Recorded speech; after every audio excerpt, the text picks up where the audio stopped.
বৈশ্বিক জ্বালানি সংকটের প্রভাব পড়েছে হাওড়াঞ্চলের বুড়ো ধান কাটার হারভেস্টার মেশিনের ওপর। প্রয়োজনীয় জ্বালানির ঘাটতির কারণে প্রতিদিন অনেক মেশিন বন্ধ থাকে, ফলে নির্ধারিত সময়ের মধ্যে ফসল ঘরে তোলা কঠিন হয়ে পড়েছে কৃষকদের জন্য। জ্বালানির অপ্রতুলতা ও সরবরাহে অনিশ্চয়তার সুযোগ নিয়ে অনেক হারভেস্টার মেশিনের মালিক কৃষকদের কাছ থেকে অতিরিক্ত ভাড়া আদায় করছে। তবে কৃষি বিভাগ বলছে এখনও পর্যন্ত সংকট দেখা দেয়নি, প্রয়োজনীয় জ্বালানি পাচ্ছেন ধান কাটা যন্ত্রের মালিকরা। জ্বালানির অপ্রতুলতার প্রভাব পড়েছে হাওড়াঞ্চলের একমাত্র বুড়ো ফসল কর্তনে। প্রয়োজনীয় ডিজেলের অভাবে অনেক হারভেস্টার বন্ধ রাখতে হচ্ছে মালিকদের। অল্প পরিমাণে চললেও চাহিদা মতো ক্ষেতের ধান কাটতে পারছেন না তারা। আমার দুইটা হারভেস্টার, এখন তেলের কারণে আমরা বেশি চালাইতে পারতেছি না। এরপরে পাওয়া যায় লুকাইয়া বেঁচে বেড়ায় 40 টাকা 35 টাকা করিয়া। এরপরে আজকে আমার একটা মেশিন বাবা আর একটা মেশিন চলতেছে তেলের কারণে। গাড়ি লই এমন আমরা ডিজেলের যে সমস্যা, ডিজেলের একমাত্র সমস্যা। কারণ ডিজেল আমরা যে দামে কিছু কিছু পাই, তারপরে তো কিসেরও ঝামেলা। কারণ আমরা যদি দামে কিনি, কৃষকরাও তো আমরা টুডা বাইয়ে ধরতে হবো, তাহলে কৃষকের তো সমস্যা। তেলেরই আমরা আসল সমস্যা হলো তেলের কারণে আমরা বর্তমানে গাড়ি বহা থাকে। আমরা এই খাড়ার মেশিন লইয়া যে হাইভেস্টার লইয়া যে বিপদে আছি, তেলের একবারে বেশি সংকট। আপনার ডিলারের কাছে যাইলেও ডিলারে হয় তেল নাই, থইয়াও তেল দেয় না। আর খুচরা দোকান থেকে আনলে আপনার 30 টাকা কেজি আনন লাগে তেল, 130। তো 130 কাটলে আমরা যদি মানে 1400-1500 টাকা কেয়ার খাটি, আমরা ফত্তা আয় না। 2000 খাটলেও আয় না। 1 কেয়ার জমিনে প্রায় 6 লিটার তেল লাগে। আমরা এই কারণে গাড়ি বওয়া।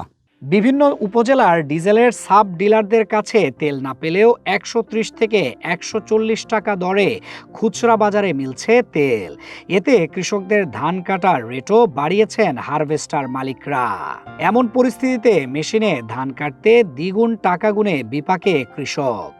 এতে ধান কাটতেও বিলম্ব হওয়ার আশঙ্কা তাদের। বিশেষ করে তেলের দাম বাড়াতে মেশিনগুলো পাওয়া যায় না, খুবই মেশিনের সংকট।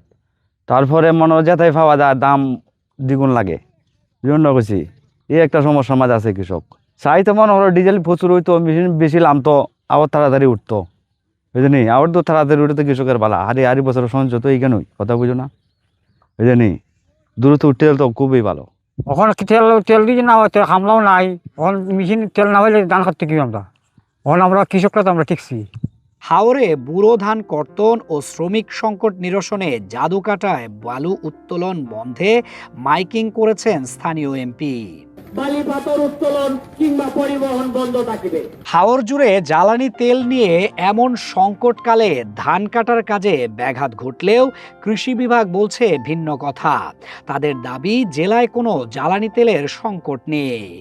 জ্বালানি তেলের সংকট নাই, এ পর্যন্ত কোথাও হয়নি। আমরা স্থানীয় প্রশাসনের সহযোগিতায় উপজেলা কৃষি অফিসার এবং উপজেলা নির্বাহী অফিসার মহোদয় প্রত্যয়ন দিবে কোন কম্বাইন্ড হারভেস্টার কোন হাওরে প্রতিদিন কি পরিমাণ ধান কাটবে, সেই হিসাব অনুযায়ী তারা একটা আবেদন করবে। সেই আবেদনের প্রত্যয়নপত্র দেখে সে কি পরিমাণ জ্বালানি তেল লাগবে, সেই জ্বালানি তেল প্রতিদিনের জ্বালানি তেল তারা নিয়ে যাবে এবং তারা ওই ধান কর্তন শেষে আবার পরের দিনের জ্বালানি তেল এসে আবার একই সিস্টেম অনুযায়ী নিয়ে যাবে। এই পর্যায়ে উপজেলা পর্যায়ে কৃষি অফিসাররা এবং উপজেলা নির্বাহী কর্মকর্তা মহোদয় যৌথভাবে বিষয়টি দেখভাল করতেছে। এ পর্যন্ত কোথাও কোনো সংকট হয়নি। অন্তত হারভেস্টার মেশিনের জন্য ডিজেলের বাজার স্বাভাবিক রাখতে প্রশাসন আরও কার্যকর পদক্ষেপ নেবেন, এমন দাবি কৃষক ও হারভেস্টার মালিকদের।